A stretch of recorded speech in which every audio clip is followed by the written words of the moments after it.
Okay, this book is a Babysitter's Club book, number 29. It's Mallory and the Mystery Diary from 1989, and it's by Anne M. Martin. So, no playlist of videos about book fair type books from the 80s or 90s, these kind of era book series, would be complete without talking about the grand mammy of them all, the Babysitter's Club. So this started as one series aimed at sort of 9 to 12-year-olds in 1986, and it ended up with 2 TV series at different times, a movie, a game or two, a spin-off series for younger readers, super specials, there's a mystery series, there's like a whole bunch of series around it and all kinds of stuff. It's like just an absolute behemoth of a series, and it's much loved. It's still in print today, which is really cool. I've ended up with a stack of these books, so it's kind of my plan to share quite a few of this series with you just because I have them and I don't know, they're kind of fun. As a quick reminder, just before we dive in, firstly, this video is aimed at adult readers who remember these books. It's not aimed at kids. I don't think I'll be saying anything terribly out there, but it is meant for adults. And also, I'm going to spoil the whole plot and talk about all of it. So just be aware of that if you, if you wanted a spoiler-free review, that's not what we're doing. So it all started with Scholastic noticing that one of their standalone books about a babysitter was selling really well. And someone there asked Anne M. Martin to write a 4-book series about babysitting, and it did well. So they asked for more of the same, and basically the rest is marketing history. The series was originally published until 2000, and it sold over 176 million novels. Anne M. Martin wrote the first 35 of these, with ghostwriters being commissioned to write many of them after that. She did write about like 70 plus of the books herself. So Anne M. Martin originally wanted to be a teacher because she felt an affinity with children, and she found working with kids with disabilities and learning issues to be very rewarding. After teaching for a year, she pursued writing, and she worked her way up through working in publishing until in 1983 she had her first book come out as a writer called Bomber Summer, which was a success. It was not long after that the series Babysitter's Club came out, but she continued to write other books for Scholastic as well, which were pretty much all well loved and well received. I remember her just being such a huge writer, even in my kind of my childhood and beyond and that kind of thing. So she's had a long writing career. She won the Newbery Honor, and her time working with kids and her time studying at Smith seems to really have informed her work. To me, I think she really understands how kids think and feel, which I think is part of the success of her books. And she also has said that at Smith, she was surrounded by these strong, independent women, which inspired her to create feminist characters.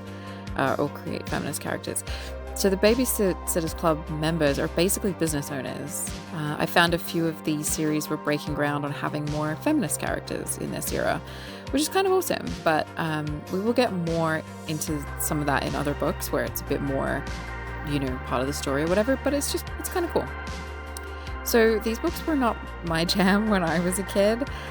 I do remember reading a few because my best friend at the time loved them and she had like a whole shelf of them. I always really liked how they looked on the shelf all lined up and the kind of colors they chose and stuff like that. And the covers are really nice colors and design. I think I just wasn't really into the idea of babysitting. I suspect I may have read this one back then because it seems familiar. But just to say on the whole, I could now and I could then and still can see why people love this series. So it's no shade at all if you have fond memories of these. I get it. I'm not laughing at you, but I probably will make fun of some of the characters in this. So let's dive in. So to quote the book, first of all, the BSC is a club that I belong to. It's really more of a business, and the other people in it are my friends Jessie Ramsey, Stacey McGill, Kristy Thomas, Dawn Schaefer, Marianne Spear, and Claudia Kishi. What our club does is babysit for families here in Stoneybrook, Connecticut. It's super fun, and I feel very cool to be allowed in it.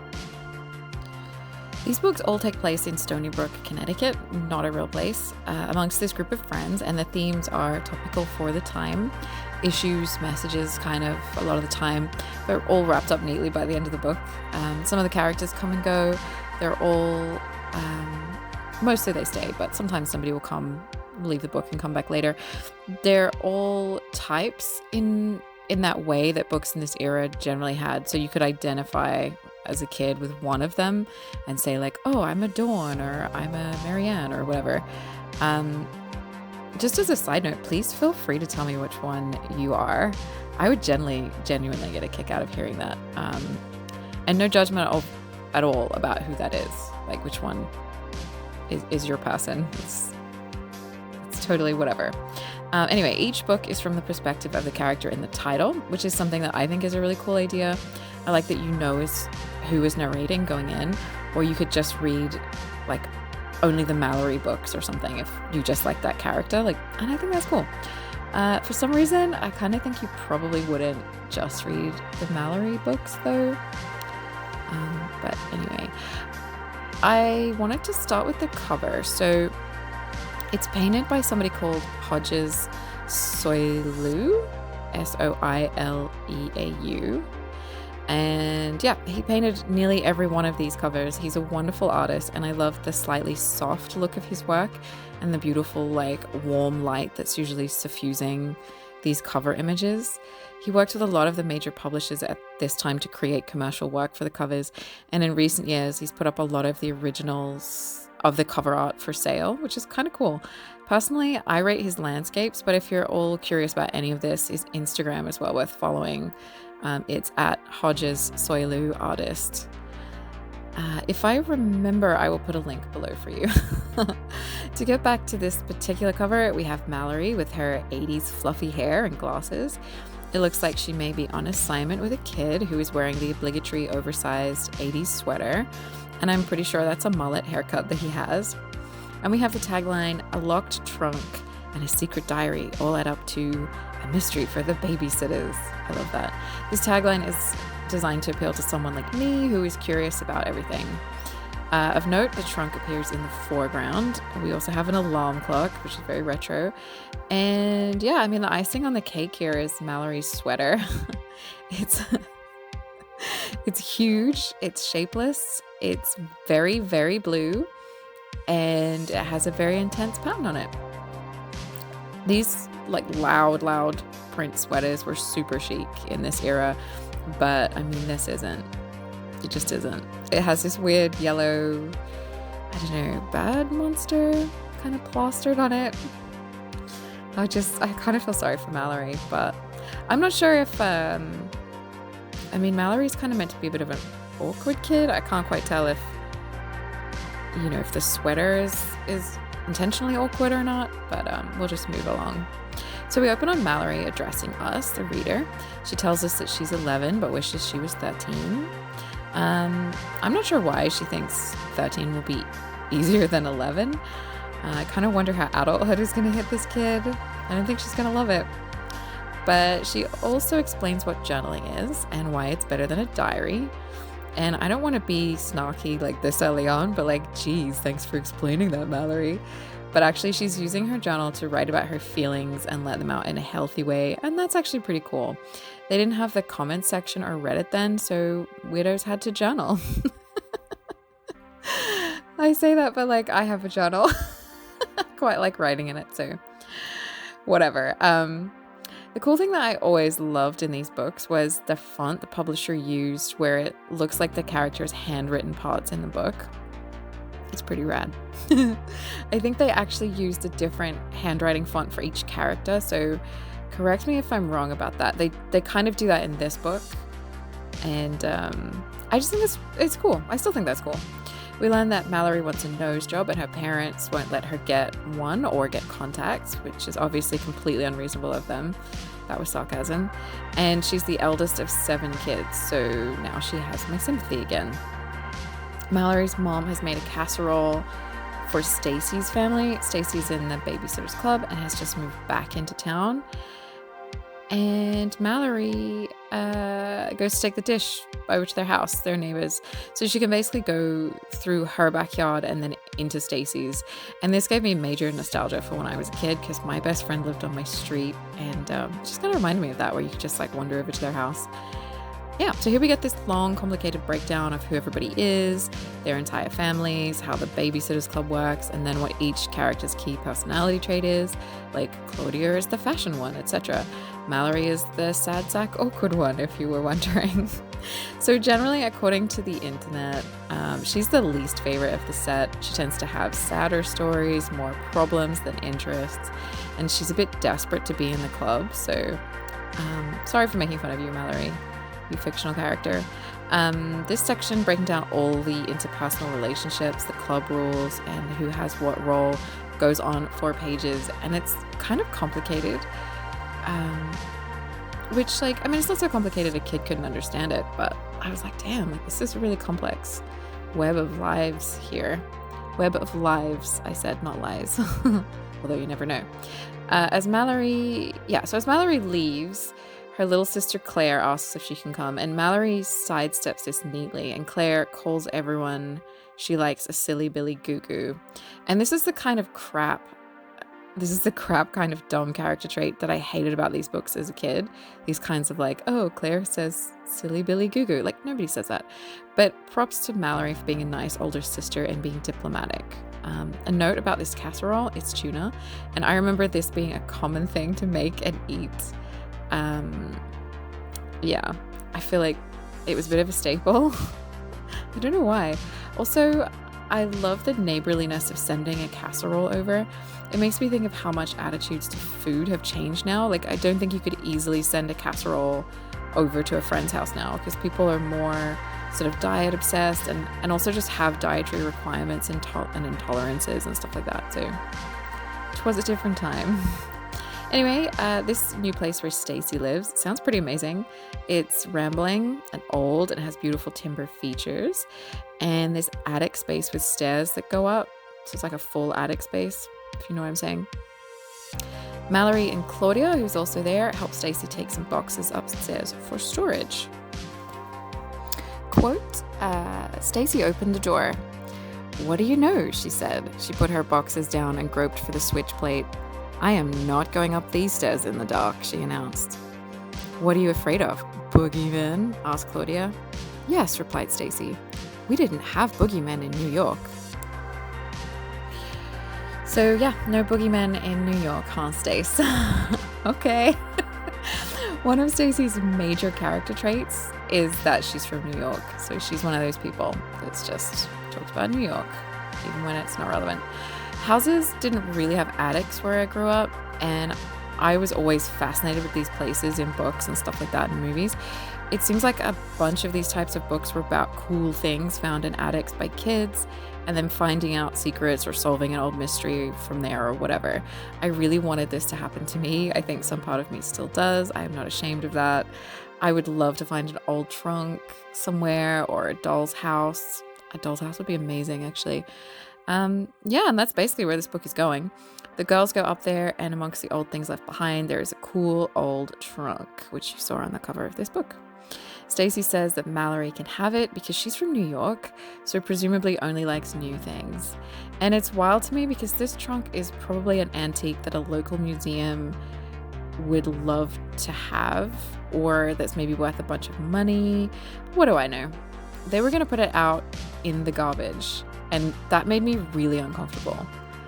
But yeah, Mallory gets it home and she puts it at the foot of her bed, and as yet she can't open it because it's locked. And I love that little delayed gratification there. Like, you want to know what's in there, and now you really want to know what's in there. So her sister Vanessa decides to write a poem about it, and she spends time giving the locked trunk these like longing glances. She's a really weird kid. Yeah, some days pass and none of Stacey's family know how to pick the lock without breaking the trunk itself, which I'm glad they don't do, because that would make this some kind of a horror story that I'm not prepared for. So we have our first babysitter club meeting in the book. Everyone has a role that they take incredibly seriously, and the whole thing seems really complicated. The explanation goes on for quite a few pages with a rundown of each role and how the character feels about it and handles it and everything, basically. So Mallory and Jessie are younger members of the group, kind of backup, or I think they call them junior members. And basically the idea is that parents call into the club during a session time that's on their advertising, and they say when they need a sitter, and then the club figures out who's available and calls them back with the booking. This is obviously before home computers, mobile cell phones. So it's kind of cool that these little guys have worked out this whole system. And also, a kid having a landline in her room was pretty exciting in this era too. So on the one hand, I love that these kids are running a business. I think that's a really cool message to send to girls or to kids in general. But on the other hand, like with their notebook and their kid kits, it's kind of cringe. Like, they're massive nerds. Sorry. I'm sorry. I apologize, because I know people love this series and there's nothing wrong with that.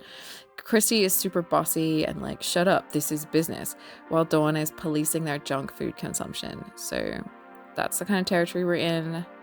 Yeah, I really think I'm gonna love reading some of the books that are like Dawn and Kristy's stories. And again, if you like Dawn or Kristy, that's totally fine. I feel like I'm really apologizing here, but whatever, it's fine. So now we get Mallory presumably narrating Dawn's babysitting job, because normally the book is from her perspective. This was kind of interesting to me. Dawn goes to the Barrett's house to babysit for a single mom of 3 kids. So from the book's perspective, the kids that are being babysat are like of interest. They're the interesting part. They used to be difficult because their parents were divorcing, but now they're easier to handle. So we get a hint of I think that was in a previous book, I'm assuming. And Dawn overhears that the little boy is a little behind in his reading because his mom works a few jobs to hold things together, and she's a single mom and she can't read with him after school. So she talks about how much she does as a mother and as a working woman, and it struck me as a pretty forward-thinking scenario to put in this book. And the way it's put to Dawn and us, the reader, it makes a complex part of adulthood and parenthood easier to empathize with for like a child reader. And I just think that's cool. You can see that they have the safe suburban backdrop here for these stories, but they're also trying to have these after school special themes, or maybe just, dare I say, a little bit more feminist, maybe. Not in an overbearing way, but just in an interesting way. Either way, Dawn decides to get someone from the club to help Mallory, as it turns out, giving us our subplot. So she's going to get Mallory to tutor this kid. And single working mom is grateful and relieved. And I was thinking, I bet kids really like this idea that they're able to help and do something of value. I think that's kind of a nice thing in this book. Meanwhile, Mallory and her sister Vanessa, the poet. Suddenly, Vanessa jumped up and cried, "I can't stand it any longer. That trunk is driving me crazy. We have to open it now." "But we can't," I replied. "We've tried everything, and I don't want to break it." "So you're going to let it sit there locked up forever and never get to see what's in it?" That did seem sort of silly, but all I said was, "I don't want to ruin it." Vanessa looked thoughtful. Then she said, "If you do not open that trunk, then I will be in a big, bad funk." "Are you going to start talking in rhymes again?" I asked warily. "Probably." I ran to our doorway. "Byron, Jordan, Adam, come quick." Vanessa basically uses emotional blackmail that she will freak out and only speak in rhyme as Mallory does not open the locked trunk. If Mallory does not open the locked trunk right now. Mallory calls her brothers and they break open the trunk. Inside they find gorgeous vintage handmade clothes, and right at the bottom is the diary from the title, written by a 12-year-old called Sophie in 1894, which is an absolute dream find, honestly. I would go nuts if this happened to me, especially since the clothes fit them. Like, that is heaven. Like, vintage clothes in your size. Anyway, the point is that it's okay, I'm not prying, to read this diary because it's historical, but kids, do not read other people's diaries. That's not okay. The book is very clear about that. Just to keep us in anticipation, Mallory decides it's time to write in her own diary and then heads out to a club meeting rather than reading Sophie's diary and sort of letting us in on all that. So in the next chapter, Valerie starts tutoring the little kid, Buddy, which sounds like a cute name for a dog, not a kid, but who am I to argue with his birth certificate? And yeah, okay, I know that Buddy is a nickname, but I like the idea that it might be his legal name. And since it's not in the book, you can't tell me that it's not his actual name. But anyway, we get a breakdown of tutoring, why it's valuable, how to do it, and tips of the trade, which to me reads a bit like a sales pitch for a kid's career. But this may have actually been inspiring to the right kid. I find this little subplot line to be fine, and it works for the type of book it is and all that, but it's kind of boring to me personally. Basically, she tutors him, finds creative ways to make reading fun, like reading comic books, basically. And he gets better at reading. Everyone is happy. Buddy and his siblings say something cheesy and overly cute. The end of that plotline. So Mallory finally starts reading the diary, and it starts in winter with Sophie going to friends' houses and meeting a boy called Paul who she has a crush on. It's pretty cute, actually. And I like that Sophie's part are in this curly, old-fashioned handwriting type font. Yeah, and luckily, in case you're curious, Paul likes Sophie back, but that's all we ever learn about that scenario. And then Sophie writes that her mom is pregnant and that the pregnancy might put her life in danger. To quote again, "At long last I shall have a sister or brother, and I can barely wait. But the doctor has said that there may be complications. He said Mama shall have to stay in bed until the baby is born. But my grandfather, Hickman, is mad. He said to my father, Jared, 'You are a scoundrel and a fool. You risk my daughter so that you might have a son. You will be the death of my daughter.' I suppose he said that because Mama is frail and also his only child." And then Sophie's mom dies. Mallory has been interrupting her reading to call Jessie, who's her best friend in the club, anytime anything happens in the diary, which I found kind of hilarious. And then eventually Jessie's mom tells her to stop calling. I just kind of love that. It's so relatable even as an adult. So then the plot thickens. A portrait of Sophie's mom went missing from Grandfather Hickman's house a few days after the funeral, and he suspects that Jared, which is Sophie's dad, stole it. This is because Jared married into wealth, has a history of violence. The family have been living entirely off the grandfather's money, and Jared has priors for theft. Now, we know from the diary that Sophie never sees this side of her father, which also makes me think he may be quite charming as well. So to me, we are now entering a zone that has more red flags waving than a communist rally. And my brain is wondering if he straight up murdered the mom for the life insurance money, and we should test a strand of hair for arsenic poisoning. But then I remember this is a kid's book, and that these are red herrings more likely than red flags. And I probably should read more of these nice, calm suburban America in the 80s books than the biography of Ed Gein that I was reading just last night. So anyway, to get back to our story, Grandpa cut them off, and then Jared finds it hard to get work in a town where everyone thinks the worst of him. I actually really like this dramatic story in the diary. I think it's pretty interesting and not really unrealistic, but also leaves us the mystery to be solved of what happened to the painting, and perhaps if Sophie or one of her descendants is still around. I also think it's a nice thought that you can heal the past by solving something in the present or putting something right in the present. Quote, "I vow to clear my father's name. If I cannot do that, then I am certain that when he and I do eventually die, our spirits will remain in the house, uneasy, unable to rest. My only hope is that little Edgar shall grow up untainted." So that's pretty spooky. Also, if you call your kid Edgar, he's gonna grow up to be a weirdo, bless him. Mallory suspects that Stacey's house is haunted by the ghost of Sophie and Jared, and presumably Edgar, because he's definitely down for haunting someone. And she wonders if that's why Stacey's house has had so many different owners over the years and sold cheaply, which is just a nice little detail.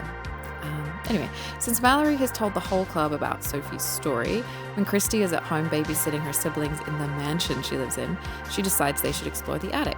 One of the kids mentions the rumor that it's haunted by Ben Brewer's ghost. and I'm sold on checking out this attic with them. Side note, before this, they've all been watching Pee-wee's Playhouse together, which really dates this book. I wonder if reprints put newer TV shows in or something like more relevant to whatever time the reprint was. Some R.L. Stein book series reprints have done this. Personally, I don't like it, but that's just me. Kristy takes her siblings up to the attic, which is spooky at first, but then they find a room full of amazing antique toys, which sounds amazing, and then they play hide and seek. Nothing happens, basically. But what is with these houses just full of treasure? Like, where do these people live? And this is so obviously before eBay or Antiques Roadshow. Babysitters Club meeting, we get an outfit description. I always love these for some reason. So to quote again, Jessie and I were sitting on the floor leafing through the club notebook. Jessie was wearing a long, heart-covered sweatshirt over her dance leotard and a pair of pink pants that, although you couldn't see this, I knew were held up at the waist with a drawstring. I was wearing boring old jeans, but a top that I liked a lot. A big, white, long-sleeve t-shirt that said, "I heart kids" across the front. In a row on Claude's bed were Marianne, Stacey, and Claudia. Marianne, who can be pretty funky in her own shy way, was wearing a very cool, short printed jumper over a striped shirt. You might think that those two things would clash, but they didn't. They looked great together. The jumper was white with a small red print, and the shirt was white with narrow, widely spaced stripes. Claudia called the outfit a fashion risk that worked.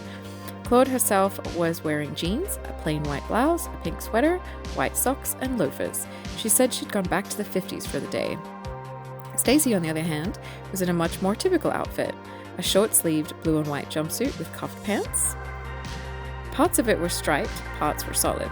On her feet were high-top sneakers, laced only halfway up so she could roll the tongue of the shoe down. Extremely cool. Plus, she was wearing a lot of jewelry. I think Claude had made some of it for her.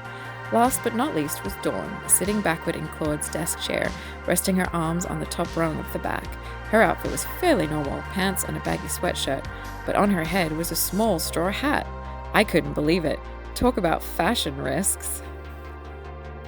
Okay, so I love the I Love Kids t-shirt. That is so random. Where would you buy that? And it's also potentially very sinister, like in some way. I don't know. I think that's partly it. Partly why I love these descriptions. I love how the fashion defines the characters in some way, like talk about fashion risk. But I also just, I don't know, it feels like a bit of a maybe snapshot of its time or the way kids at that age like kind of really care about what they're wearing or something. I don't know, a lot of these book series have this kind of level of outfit description and I love it. So I don't know. So Mallory asks Stacey if she's seen anything weird or ghostly at her place. Stacey thinks she may have, but she's not sure. So she talks about seeing something at the end of her bed, and the quote is, "Couldn't you tell for sure?" I asked. "Did it move or anything?" Stacey shook her head. "Nope." "Well, haven't you seen moonlight before?" "Only here in Stoneybrook and at Camp Mohawk. In New York, it's impossible to tell moonlight from streetlights and lights from other buildings." So there you go. They don't have moonlight in New York. Like I get, before you argue that like it's a city and there's light pollution, I think we all know that Stacey just wanted to bring up New York randomly. Kristy pipes up to tell them they're dumb and to not have thought of doing some basic research into their little mystery. Could Grandfather Hickman be James Hickman, or Old Hickory as he was known to his friends, but he was a riot at parties? Old Hickory. Basically, he wasn't a riot at parties. He was the town recluse who died alone and whose obscure nephew put up a memorial of him in the cemetery as thanks for this huge inheritance. Mallory at this point suggests Edgar maybe stole a painting. She's kind of kidding, but I think we all know that Edgar the lovable weirdo is capable of anything. Since no one in the club has come up with any leads on the mystery yet, Mallory decides they should hold a seance. Mallory, we thought you were the boring one. I think a good seance was more of an acceptable pastime at this point. Historically, it was kind of a bit of a parlor game. Having a Ouija board was pretty common.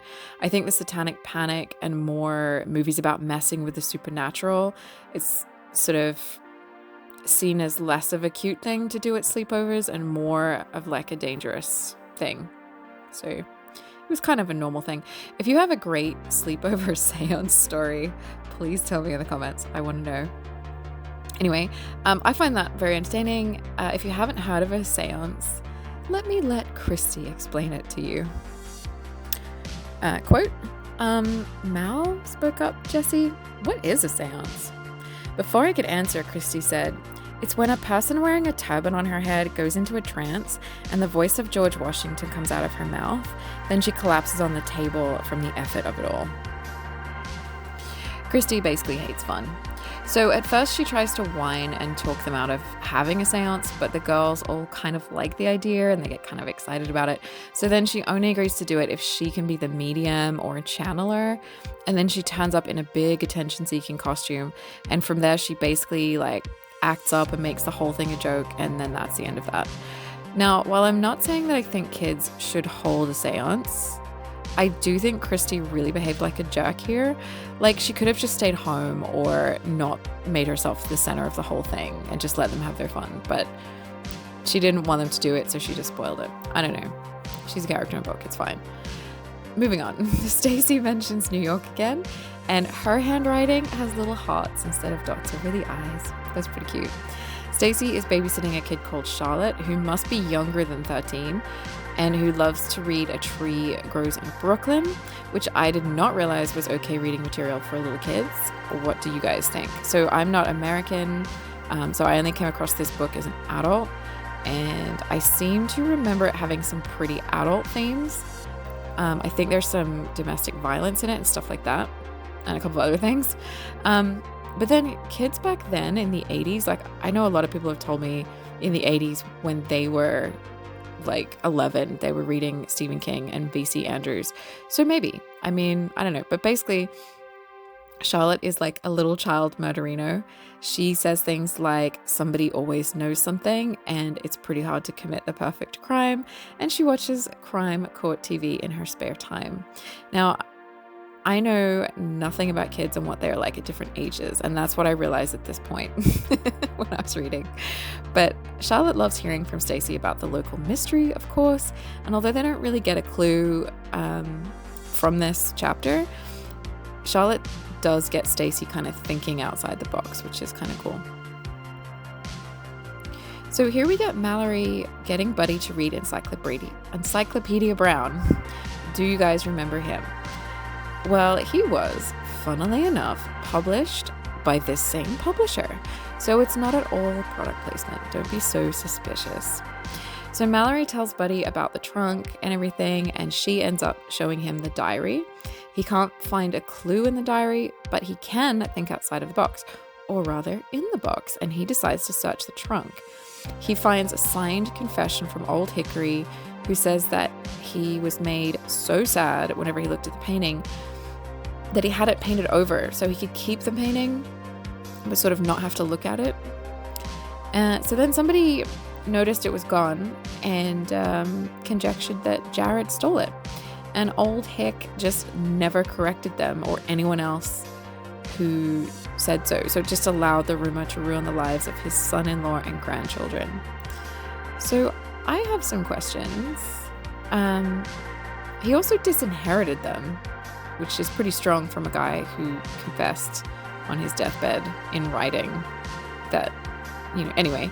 And why didn't the girls think of just searching the box properly, searching the trunk properly? It's kind of annoying, but it's fine. They decide to rush over to Stacey's and search the attic in case the painting is there, and it is. Though the way Anne M. Martin describes this whole scene makes it much more exciting than I just did. So we're at the next club meeting, and Claudia is searching for hidden food. Quote, Claudia found the ring-dings and settled herself on the bed with them.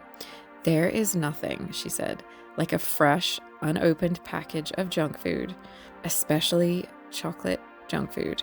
It's like holding a really huge birthday present in your lap and savoring the moments until you can open it. Stacey rolled her eyes. Claude did sound a little ridiculous, but I sometimes wonder if Stacey is jealous because she can't eat things like ring-dings. Stacey has diabetes, by the way. Claude was beginning to open the box in that slow, careful way that some people open presents. So I find this whole thing with her hiding junk food really interesting. As you read it in the book and in that context, it's kind of funny. It's just like a little hilarious, like, oh, she loves snacks, like she's got a sweet tooth, it's quite harmless. But it also seems like something that now we would see as worrying, or maybe we would relate it to more disordered eating. So I just find that kind of interesting, like that's something that's different now. Not a criticism, just an observation. I also love chocolate, and I probably wouldn't describe it in as loving terms as Claudia just did, but I kind of get it. She's not wrong. To get back to the story, 2 of the girls' parents have been dating, and it's starting to get serious. So clearly this is a bigger part, or a big part of other books in the series. But anyway, Stacey lets us know that they got the painting back from the restorer. And it is the correct painting. So Stacey and her mom have decided to hang it over their fireplace, kind of like bringing Sophie's mom back home to rest. And I think that's a really nice thought. I think that's probably what I would do. And like, I don't know, that feels nice to me, nice ending. Kristy doesn't think it's nice, but that's Kristy, it's fine. Whatever, Kristy. So that's where the book ends, with some hints about the next book, just like on the next pages in there. There's like little sort of preview of the next book. And there's some lists of other books in the series at the back, like the kind of thing you expect. I always kind of liked those pages as a kid. I remember, this wasn't my series, but the other ones would have the same thing, little advertisement for a different series, or for the book, other books in the series. It was like your series. I don't know. I always thought that was fun. I quite like this book. I can see why the series has such a big fan base. The friendship amongst the group is really nice, and their neighborhood feels like a nice place to spend time in. As an adult, like reading this as an adult, I found this kind of nostalgic, but also kind of calming. It's like a nice world to spend your time in. I can see kids maybe having strong feelings about which member they relate to most, and the problems in their lives were pretty relatable, but not overwhelming or scary, which is a kind of a cool thing. I love with these series that you get little hints about other storylines that happened in other books, or sort of that kind of thing. I think that's really fun, especially if you had read the other books in the series. You're kind of like in the know a little bit. Mostly though, and I think I said this at the top, this one has this great treasure found in attics, diaries, historical mystery thing that I personally really like. I wanted this to happen to me as a kid. I still do. But I think this was probably tapping into the popularity of other writers. Probably most notably that comes to my mind is Betty Wren Wright, who were writing for the same age group. But some of Betty Wren Wright's titles are Ghost Beneath Our Feet, Secret Window, and The Dollhouse Murders, which are really, really good books if you enjoy. They're really good. I think most of them are still in print. They're kind of classics. If you enjoy like these videos, then I probably will make a video about one of those books at some point soon. But I do have a stack of this series as well, so I will probably do a lot more in this particular series as well. So I'm pretty curious about Kristy at this point, what her deal is. I have a feeling if I read her book, I'll probably like her more. She kind of comes across a certain way in this book, which is more funny than anything. But yeah, did you read this one? Did you love it or hate it? Do you want to recommend a book like this, or in this series, or in another series, or tell me how I'm a terrible person for making fun of Edgar because it's not his fault that he has a weird name and it turns out he actually had nothing to do with the missing painting? Well, YouTube has provided a comment section below just for that reason, so please feel free to jump in there. And thanks for coming on this little journey with me and my new friend Mallory. Bye-bye.